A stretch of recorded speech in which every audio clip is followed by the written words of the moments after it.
الحمد للہ رب العالمین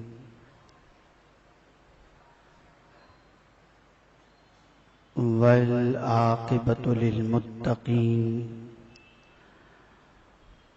والصلاة والسلام علی سید الانبیاء والمرسلین وعلى آلہ واصحابہ الطیبین الطاہرین اما بعد فاعوذ باللہ من الشیطان الرجیم بسم اللہ الرحمن الرحیم قال النبی صلی اللہ تعالی علیہ وسلم نعمتان مغبون فیہما کثیر من الناس الصحت والفراغ صدق رسول اللہ صلی اللہ تعالی علیہ وسلم الصلاة والسلام علیک یا رسول اللہ الصلاة والسلام علیک یا حبیب اللہ الصلاة والسلام علیک یا نبی اللہ الصلاة والسلام علیک یا نور اللہ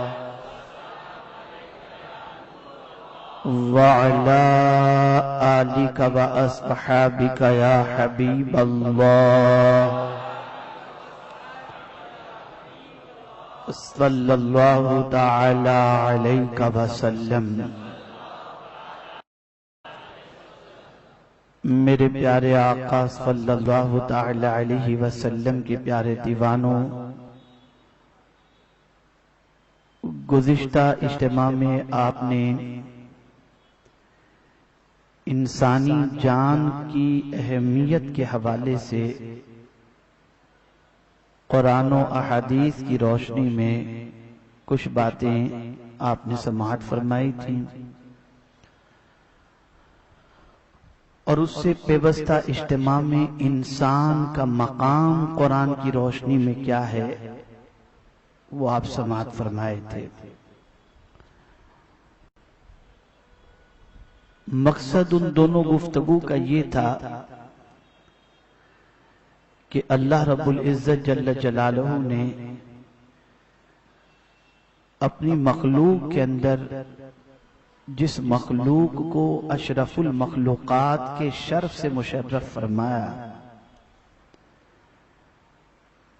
اس کی زندگی اور اس کے مقام سے آپ کو آشنا کرانا، یعنی انسان کا مقام، انسان کا مرتبہ ساری مخلوق میں کتنا افضل و اعلیٰ ہے، اسے انسان اچھی طریقے سے سمجھنے کے بعد خود اپنے حوالے سے ریئلائز کریں کہ آج ہمیں جو قدرت نے زندگی عطا فرمائی ہے اور ہم جو بحیثیت انسان ہیں، تو یہ اللہ کا کتنا بڑا کرم ہے کہ اس نے ہمیں اپنی مخلوق میں جانوروں میں نہیں انسانوں میں پیدا فرمایا، اور انسانوں میں بھی اللہ رب العزت جل جلالہ کا بے پناہ کرم ہے کہ اس نے آقا کریم رؤوف الرحیم علیہ التحیۃ والتسلیم کی امت میں پیدا فرمایا، اور کرم بالائے کرم یہ کہ آقا کریم صلی اللہ علیہ وسلم کی امت میں بھی سرکار صلی اللہ علیہ وسلم سے محبت کرنے والا پیدا فرمایا، اور گروہ اہل سنت و جماعت میں ہمیں پروردگار جل جلالہ نے پیدا فرمایا۔ یہ اللہ رب العزت جل جلالہ کا بے پناہ کرم ہے۔ اب 2 ہفتے کی گفتگو کے بعد آج کی گفتگو کا آغاز جیسا کہ 2 ہفتے پہلے میں نے آپ کے سامنے بتایا تھا، اسی کی طرف میں آج آپ کی توجہ کو مبذول کرانا چاہوں گا۔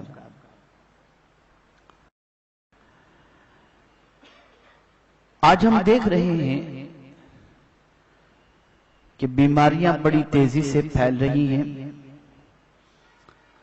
اور انسان کے لیے علاج یہ مشکل سے مشکل ترین ہوتا جا رہا ہے۔ اگر گھر کا ایک فرد بیمار ہو جائے تو گھر کی ذمہ داری قبول کرنے والے گھر کے وہ افراد جو کماتے ہیں، ان سب کی کمائی اس ایک شخص کے علاج کے اندر ختم ہوتی نظر آتی ہے۔ اور بہت ساری بیماریاں ایسی بھی ہیں جن بیماریوں کا معاملہ ایسا ہوتا ہے کہ انسان اتنا ایفرٹ نہیں کر سکتا کہ وہ ٹریٹمنٹ کرا سکے، تو اسے قرض بھی لینا پڑتا ہے، انٹریسٹ سے بھی لینا پڑتا ہے، اور وہ علاج و معالجے کی طرف قدم بڑھاتا ہوا نظر آتا ہے۔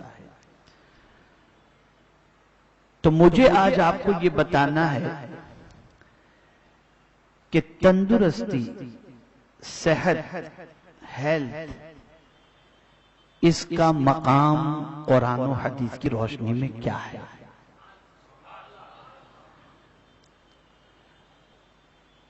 اور وہ کون سی چیزیں ہیں جس کی وجہ سے بیمار انسان ہوتا ہے،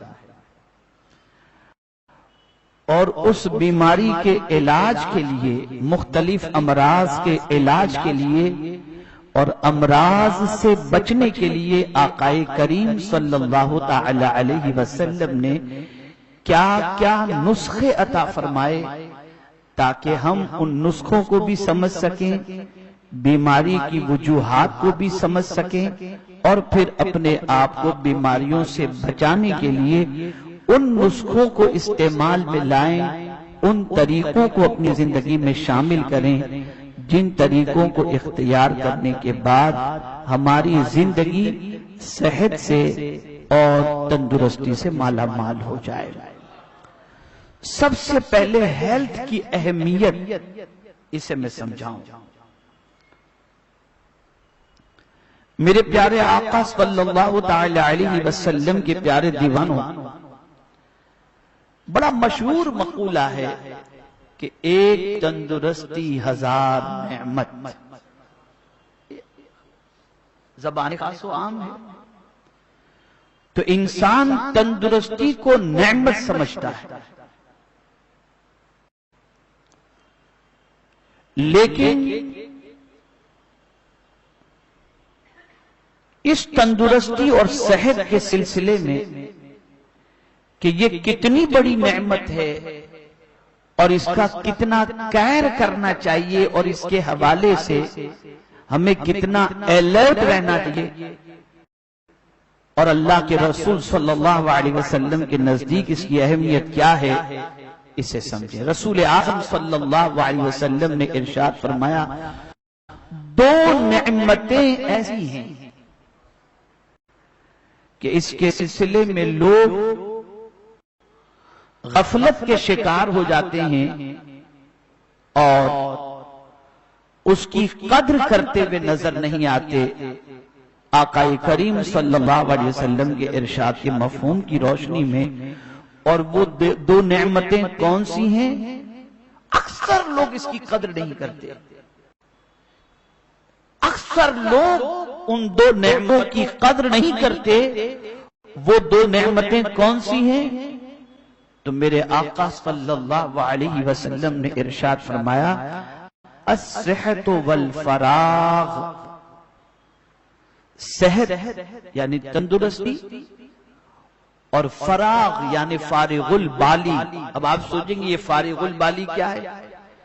یعنی آدمی کو اللہ خوشحالی عطا فرمائے اور اسے اتنا مل جاتا ہو کہ خوشحالی کے ساتھ وہ اپنی زندگی گزارے، اور اس کا کام کاج کچھ اس طریقے سے ہو کہ اس کے پاس میکسیمم ایکسٹرا ٹائم موجود ہو، اور اس کو فراغت حاصل ہو کہ وہ اپنا ٹائم کہیں بھی اچھی طریقے سے استعمال کر سکتا ہے، تو ایسا فارغ البال شخص اور صحت مند شخص، یہ صحت مندی بھی اللہ کی نعمت ہے اور فارغ البالی بھی اللہ کی نعمت ہے، لیکن اکثر لوگ ایسے ہیں جو ان دو نعمتوں سے فائدہ اٹھانے کی بجائے ان دو نعمتوں کی ناقدری کرتے ہیں۔ آپ کی ہیلتھ اچھی ہے، آپ صحت مند ہیں، تو آپ کو اپنی صحت کو یوز کہاں کرنا ہے، آپ کی تندرستی کو یوز کہاں کرنا ہے، صحت مندی کے زمانے میں آپ کو کام کیا کرنا ہے؟ تو اگر ہم آج کی پوزیشن میں امت مسلمہ کی زندگی کا جائزہ لیں تو میں آپ کو یقین کے ساتھ کہہ سکتا ہوں کہ تندرست مسلمان اپنی تندرستی کی قدر اور اس کو یوٹیلائز پرفیکٹ جگہ پر کرنے کی بجائے آج اپنی تندرستی کا انسان مس یوز کرتا ہوا نظر آتا ہے اور اپنی تندرستی کو جو ہے وہ غلط کاموں میں خرچ کرتا نظر آتا ہے۔ میں ایک چھوٹا سا اگزامپل دوں، یہ ممبئی کا اجتماع ہفتواری ہے، حالانکہ دنیا کے مختلف ممالک میں لوگ اسے سن بھی رہے ہیں اور دیکھ بھی رہے ہیں۔ آپ یہ نہ سمجھیں کہ اس وقت یہ جو آپ الحمدللہ اچھی تعداد میں جو یہاں پر ہیں تو آپ ہی اس اجتماع کو سن رہے ہیں، نہیں، کئی کنٹریز کے اندر لوگ اس وقت سنی دعوت اسلامی کے اس ہفتواری اجتماع کو سن بھی رہے ہیں اور مشاہدہ بھی فرما رہے ہیں۔ تو اب میں ممبئی کے اعتبار سے چونکہ میرے سامنے آپ ہیں تو میں یہاں تندرستی کے حوالے سے اپنے محلوں کا تھوڑا سا جائزہ اور منچلے صحت مند نوجوانوں کی کچھ عادتوں کا تذکرہ کروں۔ آپ دیکھیں ٹرین کے اندر دروازے پر منچلے صحت مند نوجوان لٹکتے ہیں اور پلیٹ فارم کے اوپر جب ٹرین چلنی شروع ہوتی ہے اور پلیٹ فارم چھوڑنا شروع کرتی ہے تو کسی کو ٹپلی مار دیتے ہیں، کسی کو دھکا مار دیتے ہیں، اس طریقے سے گزر جاتی ہے۔ یہ کون کرتا ہے؟ صحت مند کرتا ہے۔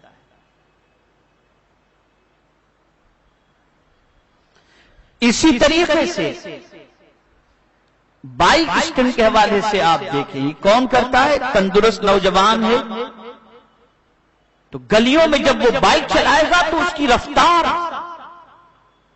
اس کی سچویشن دیکھ کر کے یہ محسوس ہوتا ہے کہ شاید یہ کسی کو کچل دے گا یا اسے اپنی جوانی کا بہت زیادہ جوش ہے۔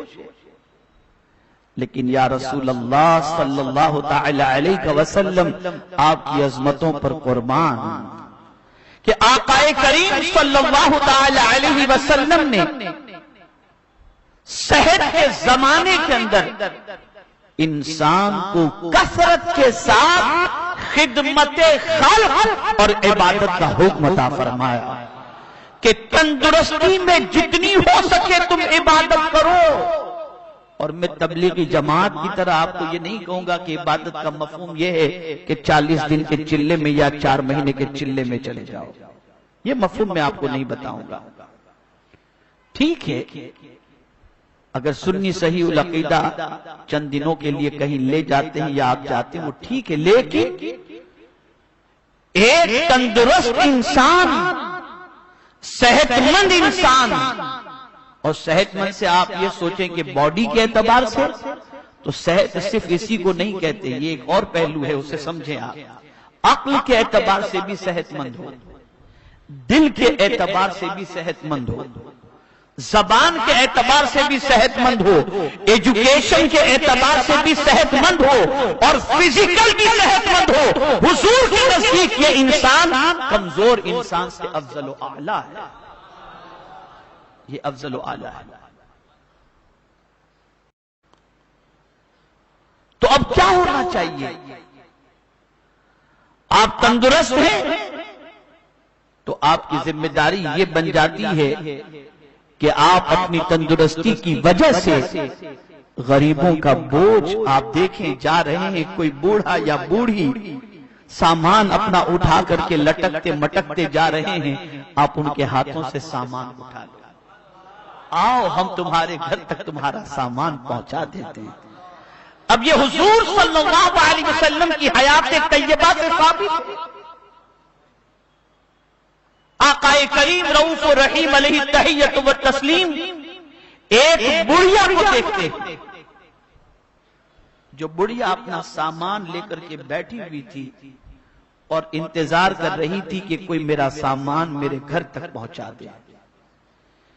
آقا کریم رؤوف الرحیم علیہ التحیۃ والتسلیم وہاں پر اس بڑھیا کو دیکھتے ہیں تو فرماتے ہیں کہ مائی کیا بات ہے، اس طرح سے کیوں کھڑی ہو؟ عرض کرتی ہیں کہ میرا سامان میں اٹھا سکوں اس پوزیشن میں نہیں، چاہ رہی تھی کہ کوئی میرا سامان میرے گھر تک پہنچا دے۔ سید الانبیاء امام الانبیاء صلی اللہ علیہ وسلم نے اس کا سامان اٹھایا۔ راستہ چیکڑ والا تھا تو سامان کے ساتھ وہ بڑھیا پھسل نہ جائے، حضور نے بڑھیا کو بھی اٹھا لیا۔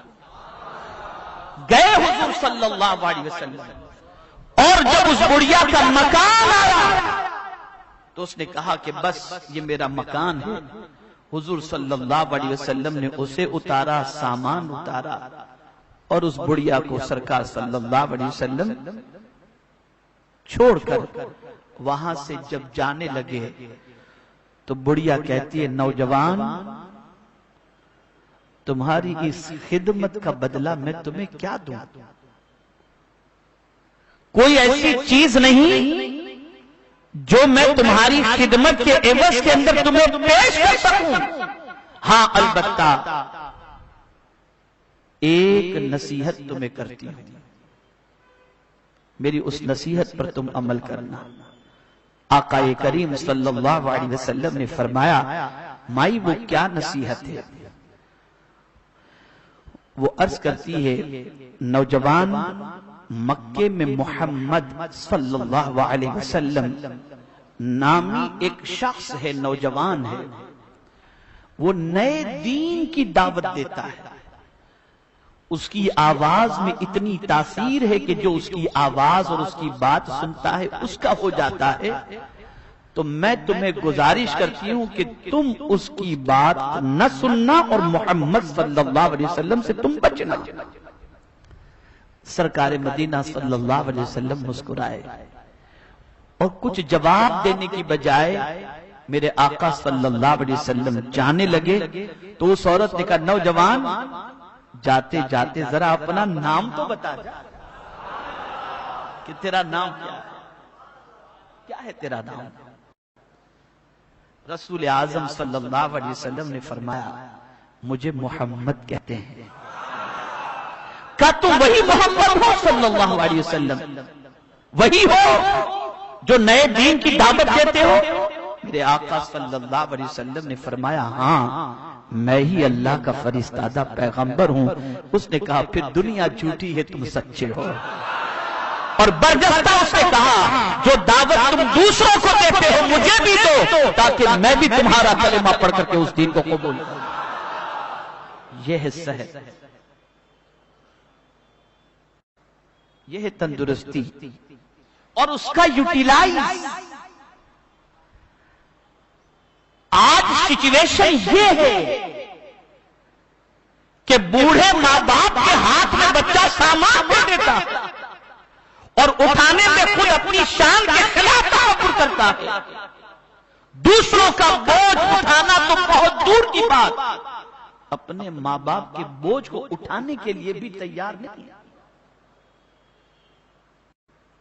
اور جوانی کا استعمال، صحت کا استعمال، طاقت کا استعمال پوری سوسائٹی ہی نہیں پوری دنیا کے مسلمانوں کی زندگی کا جائزہ لیا جائے تو الا ماشاءاللہ اپنی صحت کا یوٹیلائز اللہ اور اس کے رسول کے بتائے ہوئے قانون اور احادیث کے مطابق کرتے ہوئے بہت کم مسلمان آپ کو نظر آئیں گے۔ کیا صحت کے زمانے میں کثرت نوافل کا خیال کیا گیا؟ میں آپ کو قرآن کی روشنی میں بتاؤں گا تو آپ کی عقل دنگ رہ جائے گی، عقل دنگ رہ جائے گی۔ انبیاء کمزور نہیں تھے، انبیاء بہت طاقتور تھے، اور انبیاء میں خود سید الانبیاء صلی اللہ علیہ وسلم اتنے طاقتور تھے کہ حدیث مبارکہ میں آتا ہے کہ رسول اعظم صلی اللہ تعالی علیہ وسلم کو اللہ عز و جل نے 30 طاقتور انسانوں جیسی قوت عطا فرمائی تھی۔ وہ عظیم پہلوان رکانہ مصطفیٰ جان رحمت صلی اللہ تعالی علیہ وسلم کو مقابلے کی دعوت دیتا اور کہتا ہے اے محمد صلی اللہ علیہ وسلم، اگر تم مجھے پچھاڑ دو تو میں اسلام قبول کر لوں گا۔ ایک جھٹکے میں حضور نے اسے گرا دیا، ایک جھٹکے میں۔ اور میرا یہ پوری دنیا کو چیلنج ہے کہ رسول اعظم صلی اللہ تعالی علیہ وسلم نے اپنی لائف کے اندر کوئی ایسی غذا یوز ہی نہیں کی جس کی وجہ سے بدن کے اندر سستی پیدا ہو۔ یہ میرا چیلنج ہے۔ سرکار جو غذا استعمال کرتے تھے ان کو پڑھیے آپ، اس کا مطالعہ کیجئے۔ میں انشاءاللہ اس پر کروں گا گفتگو، اس لیے کہ میں پیسہ بچانا چاہتا ہوں آپ کا۔ پھر یہ نہیں کہوں گا جتنا بچا تنظیم کو دے دو، پہلے رشتہ داروں کو دو، پہلے حقداروں کو دو۔ یہ نہیں کہ سب ہمیں دے دو، ساری زکات ہم کو دے دو چاہے رشتہ دار بھوکے مرتے ہوں۔ نہیں، قرآن کے اصول پر چلو، حدیث کے اصول پر چلو۔ پرائرٹی جن کی رکھی گئی ہے ان کا حق نہ مارنا، ورنہ قیامت میں اللہ کی بارگاہ میں جواب دے ہو۔ میں خود اپنی لائف کے حوالے سے بتا رہا ہوں آپ کو کہ الحمدللہ میری والدہ جب حیات تھی تو 15 شعبان سے پہلے یا 15 شعبان کے بعد ہماری جو زکوٰۃ ہوتی تھی گھر والوں کی، اس میں سے میکسیمم گاؤں میں رشتہ دار جو غربا پریشان حال ہوں جا کر کے میری والدہ خود اپنے ہاتھوں سے ان کے یہاں پہنچاتی تھی، اور ان کے انتقال کے بعد یہ کام ہمارے بڑے بھائی انجام دیتے ہیں۔ یہ حق قرآن اور حدیث میں رکھا گیا ہے، لوگوں کو لوٹ لینے کی اجازت ہے۔ حقداروں کا حق ادا کرو۔ ہم چلے جاتے ہیں مولانا کے پاس، بزرگوں کے پاس، حضور کوئی تعویذ دیں جس سے میری روزی میں برکت ہو اور عمر میں برکت ہو۔ حق ہے۔ علماء مشائخ باعمل ان کے تعویذات اور ان کے عملیات سے اللہ رزق اور عمر میں برکتیں عطا کرتا ہے، لیکن میں حضور صلی اللہ علیہ وسلم کا ایک وظیفہ تمہیں بتاتا ہوں جس کے عوض کے اندر رزق میں بھی برکت ہوگی اور عمر میں بھی برکت ہوگی۔ میرے آقا صلی اللہ علیہ وسلم نے فرمایا صلہ رحمی کرو، اس کے عوض میں اللہ تمہاری روزی اور عمر میں برکتیں عطا فرمائے گا۔ رشتہ داروں کا حق ادا کرو، حق ادا کرو۔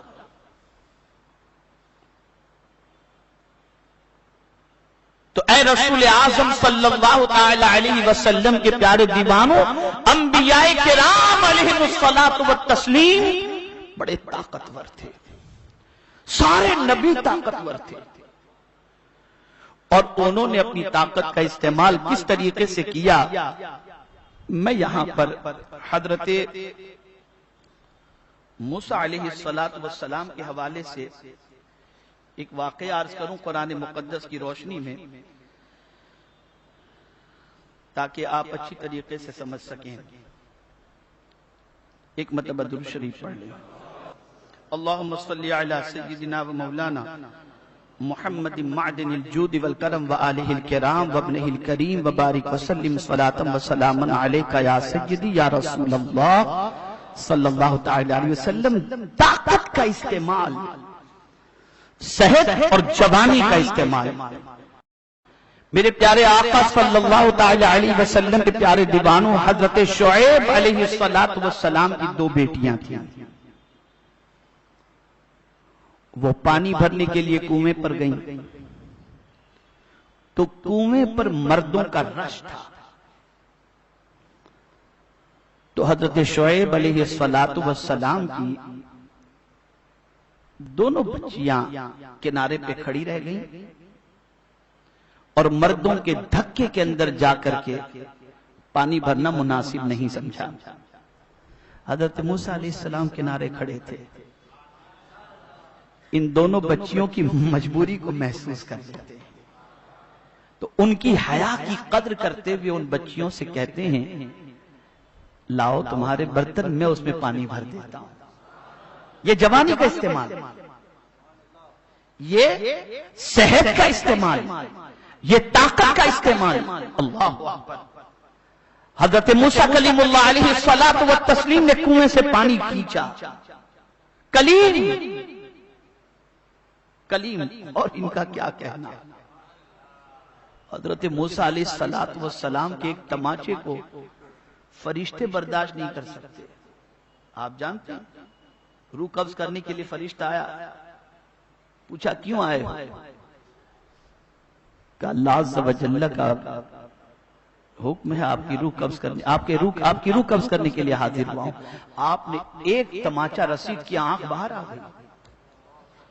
اور محدثین اور مفسرین فرماتے ہیں کہ ان کی طاقت کی پوزیشن یہ کہ اگر ایک تھپڑ لگا دیں تو زمین اور آسمان دونوں چور چور ہو جائے. یہ نبی کی طاقت ہوتی ہے. لیکن یوز دیکھو آپ، کلیم ہیں حضرت موسیٰ علیہ السلام جن سے پروردگار کلام فرماتا. وہ حضرت موسیٰ علیہ السلام دو بچیوں کے لیے کنویں سے پانی نکال رہے ہیں. یہ نہیں کہ میں کلیم ہوں، میں نبی ہوں اور یہ پانی نکالوں یہ میری شان کے خلاف ہے. نہیں، یہ ہوتا ہے نا آج ایسی پوزیشن ہوتی ہے بازار میں کوئی جلدی سے بڑا آدمی بن جائے تو کچھ خریدی کرتا ہوا نظر نہیں آتا. میں جاؤں اور بازار میں چلوں اور بازار سے کچھ خریدوں اور میں اٹھا کر کے چلوں تو لوگ کیا سوچیں گے؟ العیاذ باللہ. سنو، بازار جانا اور بازار سے گھر کے لیے سامان خریدنا اور اٹھا کر گھر پر لانا یہ بھی میرے مصطفیٰ کی سنت ہے. سنت ہے آقا کریم صلی اللہ علیہ وسلم کی. اسی لیے جب حضور صلی اللہ علیہ وسلم پر اعتراض کرنے والوں نے اعتراض کیا تو یہ بھی اعتراض کیا کہ یہ کیسے نبی ہیں جو بازار میں چلتے ہیں فی الاسواق. یہ کیسے نبی ہیں؟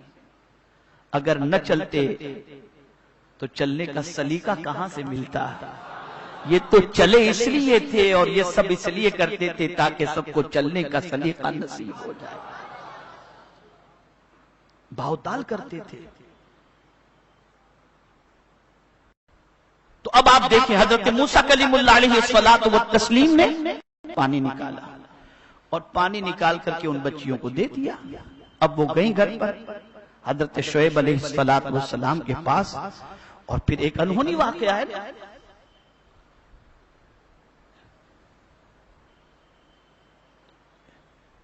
اس طریقے سے پانی نکالنا. تو اب قرآن کیا کہتا ہے کہ ان بچیوں نے جا کر کے اپنے والد سے پوری داستان سنائی. ایک نوجوان ہے اور اسے کیسا پایا؟ امانت دار. یعنی نوجوان ایسا کہ نظر اٹھا کر ہمیں دیکھا تک نہیں، ہماری غریبی اور پریشانی اور کمزوری کا استحسان نہیں کیا بلکہ اس جوان نے ہماری جوانی میں مدد کی اور وہ امین تھے. ایسا نوجوان جو امین. اللہ اکبر.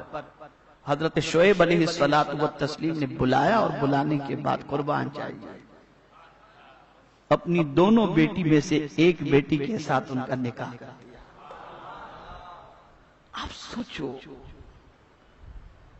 یہاں سے یہ بات ذہن میں ملتی ہے کہ ایک جوان اور صحت مند اور توانا کے لیے ضروری ہے کہ وہ اپنی جوانی اور صحت مندی کو غلط کاموں میں یوز نہ کرے، بلکہ وہ اپنی جوانی اور صحت مندی کو نماز کے کثرت کے ساتھ ساتھ مخلوق خدا کی خدمت کے لیے بھی استعمال میں لائے۔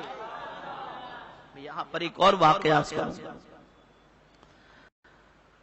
حضرت فاروق اعظم رضی اللہ المولا تبارک و تعالی عنہ کی عادت کیا تھی؟ وہ صحابہ جو میدان جنگ کے اندر جہاد کے لیے تشریف لے جاتے، جہاد کے لیے تشریف لے جاتے، ان صحابہ کے گھر میں خواتین ہوتی اور مرد کوئی ہوتا نہیں، مرد چلے جاتے۔ فاروق اعظم رضی اللہ تعالی عنہ ان صحابہ کے گھروں کے دروازے پہ دستک دیتے اور فرماتے آج بازار سے تمہارے گھر کے لیے کیا لانا ہے؟ تو ان صحابہ کے گھروں کی بازار امیر المؤمنین فاروق اعظم لا کر کے پیش کیا کرتے تھے۔ یہ ہے اسلام، یہ بھی تو سیکھو۔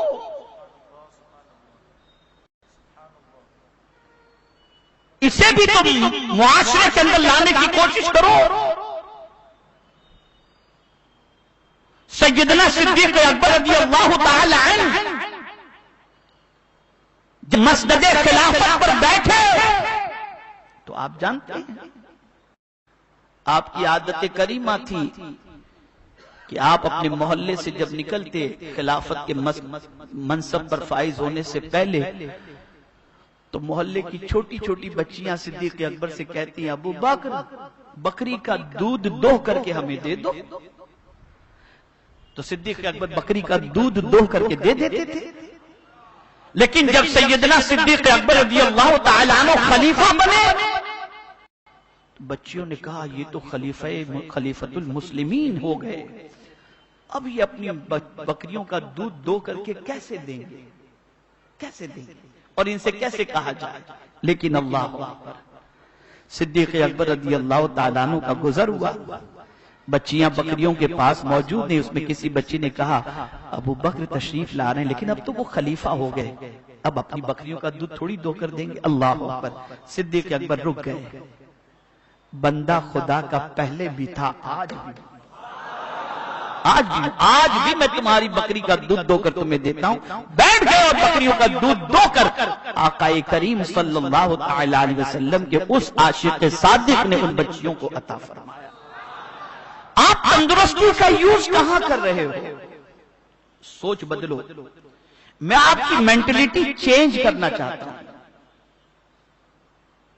میں آپ کی فکر اور آپ کی سوچ کو اس عبادت کی طرف لے جانا چاہتا ہوں جس عبادت سے غفلت کی بنیاد پر ہماری عزت دوسروں کے دلوں سے نکل چکی ہے۔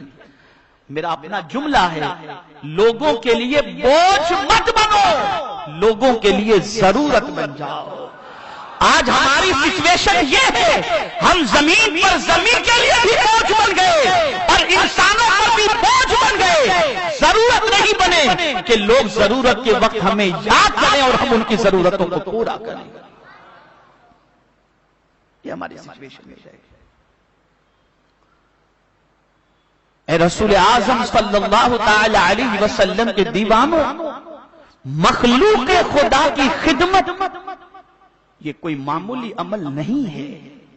آپ کو قدرت نے طاقت دی ہے، آپ عقل کے اعتبار سے صحت مند ہو، ایجوکیشن کے اعتبار سے صحت مند ہو، دل کے اعتبار سے صحت مند ہو، اکنامیکل اعتبار سے صحت مند ہو، تو آپ فرسٹ رسپانسبلٹی یہ ہے کہ آپ اپنی تندرستی سے دوسروں کو فائدہ پہنچاؤ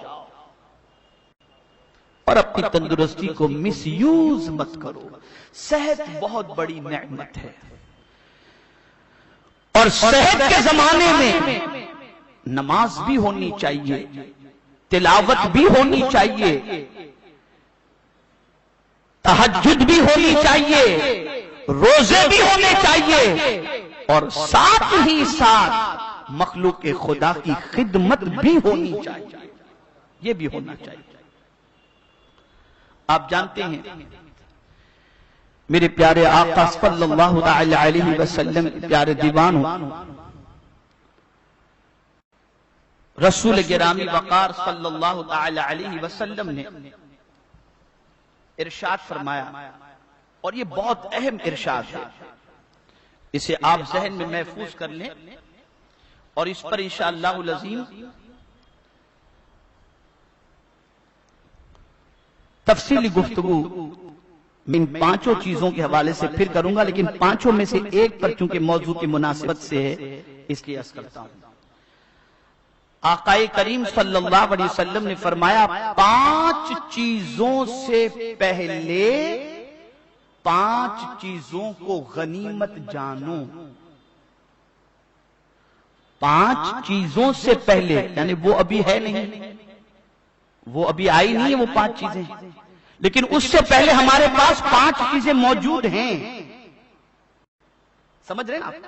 مثال کے طور پر 5 روپے ہمارے پاس ہے تو یہ چلے جائیں یہ 5 روپے، اس سے پہلے جو 5 روپے ہمارے پاس ہے اسے غنیمت جانو۔ تو 5 چیزوں سے پہلے 5 چیزوں کو غنیمت جانو۔ وہ 5 چیزیں آقا کریم صلی اللہ علیہ وسلم نے ارشاد فرمایا، جوانی کو بڑھاپے سے پہلے غنیمت جانو، اور صحت کو بیماری سے پہلے غنیمت جانو۔ ایک سوال پوچھتا ہوں، بیماری میں تو ہر کوئی خدا کو یاد کرتا ہے، اللہ نہ کرے صدبار نہ کرے کوئی بندہ کینسر کا مریض ہے اور اس کو بتا دیا گیا ہے کہ تمہیں کینسر کا مرض ہو چکا ہے، تو اب اس کی سچویشن کیا ہوگی؟ اس کی سچویشن یہ ہوگی کہ اب بستر پر پڑے پڑے وہ نہیں کہے گا کہ میرے سامنے ذرا ٹی وی لگا دو تاکہ میں گندی پکچروں کو دیکھوں، نہیں، وہ کہے گا مجھے تسبیح لا کر کے دو، وہ کہے گا مجھے قرآن کی آیتیں پڑھ کر کے سناؤ، اس لیے کہ اب اس کی سچویشن ایسی ہے کہ وہ گناہ کرنا پسند ہی نہیں کرتا، اس لیے کہ اسے موت اپنی نگاہوں کے سامنے نظر آتی ہے، اس لیے اب وہ کرتا کیا ہے کہ اس عالم کے اندر وہ اللہ کی عبادت کرتا ہے۔ تو اب بیماری کے وقت تو انسان خدا کی طرف پلٹ ہی آتا ہے، لیکن حضور صلی اللہ علیہ وسلم فرماتے ہیں کہ بیماری سے پہلے تندرستی کو غنیمت جانو، اس لیے کہ تندرستی میں اگر کوئی خدا کی طرف پلٹتا ہے تو میرا مولا اس تندرست بندے کی عبادت کو زیادہ پسند کرتا ہے۔ یہاں بس ایک حدیث کا مفہوم عرض کر کے میں اپنی گفتگو کو ختم کرتا ہوں۔ میں اب کوشش کروں گا کہ وقت پر ساری چیزوں کو سمیٹ دوں تاکہ آپ جلدی سے اپنے گھر پہنچ سکیں۔ ایک بندہ جوانی کے اندر تندرستی کے موقع پر صحت مند رہتے ہوئے جوانی میں وہ عبادت بھی کرتا، مخلوق خدا کی خدمت بھی کرتا، اچھے کاموں میں اپنی زندگی گزارتا، دین کے سلسلے میں تگو دو بھی کرتا، جوانی کو اللہ کی امانت سمجھ کر اس کا یوٹیلائز اللہ کے فرمان کے مطابق کرتا۔ اب وہ جوان بڑھاپے میں پہنچا، اعضاء کمزور ہو گئے، عبادت کا جس طریقے سے جوانی میں جوش تھا وہ اب جوش باقی نہ رہ گیا، اب کھڑا ہونا مشکل، کرسی پر نماز پڑھ رہا ہے، بمشکل تمام سجدے کر پا رہا ہے، یہ اس کی پوزیشن ہو گئی۔ اب اس سے زیادہ حالت خراب ہو گئی، وہ صاحب فراش ہو گیا، بستر پر لیٹ چکا، اب بستر پر لیٹ کر اشارے سے نماز پڑھ رہا ہے۔ تو ایسے بندے سے متعلق میرا کریم فرشتوں سے فرماتا ہے، میرے فرشتوں، یہ صاحب فراش جو بوڑھا ہے، جو ضعیف ہے، بوڑھا ہو چکا ہے، ناتواں اور کمزور ہو چکا ہے، ذرا یہ تو بتاؤ کہ جب جوانی میں نے اسے دی تھی اور جب یہ صحت مند تھا تو کیا کرتا تھا؟ کیا کرتا تھا؟ فرشتے عرض کریں گے میرے مولا جوانی میں تیرے بندوں کی یہ مدد کرتا تھا، جوانی میں ان کی مشکلوں کی دوری کے لیے جد و جہد کرتا تھا، جوانی میں سجدے کرتا تھا، دین کی خدمت کرتا تھا، تلاوت قرآن مقدس کرتا تھا، میرے کریم کی رحمت کو جوش آ جائے گا اور وہ کریم ارشاد فرمائے گا میرے فرشتوں آج میں نے اسے بڑھاپا دیا ہے اور کمزوری دی ہے، اس لیے وہ آج اٹھ نہیں پاتا اور اس طریقے سے عبادت نہیں کر پاتا جس طریقے سے جوانی میں کرتا تھا، لیکن فرشتوں سنو یہ بستر پر بھلے سویا ہے لیکن اس کے دفتر میں جوانی کی نیکیاں لکھتے رہو، جوانی کی نیکیاں لکھتے رہو، اس لیے کہ جوانی میں نے دی تھی، صحت میں نے دی تھی، تندرستی میں نے دی تھی، تو اس نے اس کی قدر کی اور اس کی قدر اس طرح سے کی کہ میرے فرمان کے خلاف اس کو یوٹیلائز نہیں کیا۔ آج صحت کی قدر کرنی چاہیے اور صحت مند بننے کی فکر بھی رکھنی چاہیے اور صحت کی حفاظت بھی کرنی چاہیے اور اپنی صحت کا استعمال صحیح طور پر اللہ رب العزت جل جلالہ کے فرامین اور آقا کریم رؤوف الرحیم علیہ تحیت و تسلیم کے ارشاد کے مطابق کرنے کی کوشش کرنی چاہیے۔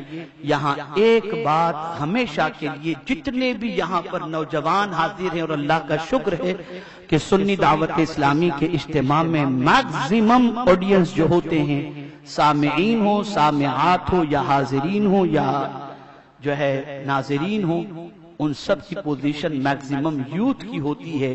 میں آپ سب سے خاص طور پر عرض کروں گا جوانی اللہ کی دی ہوئی ایک امانت ہے، اس امانت میں خیانت گناہ کر کے نہ کرو، جوانی کی حفاظت کرو اور ایک امین بن کر،